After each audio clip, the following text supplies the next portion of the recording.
ఆ తులసి గురించి చెప్తూ ఒక మాట అంటారు.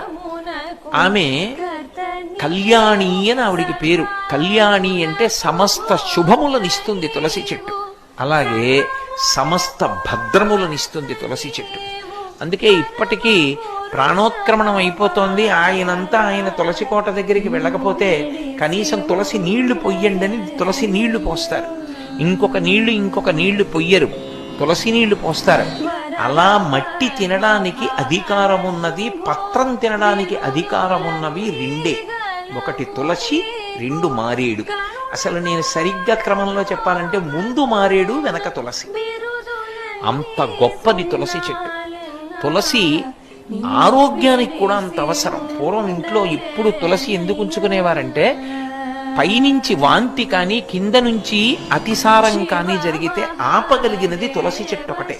వెంటనే తులసి వేసేవారు.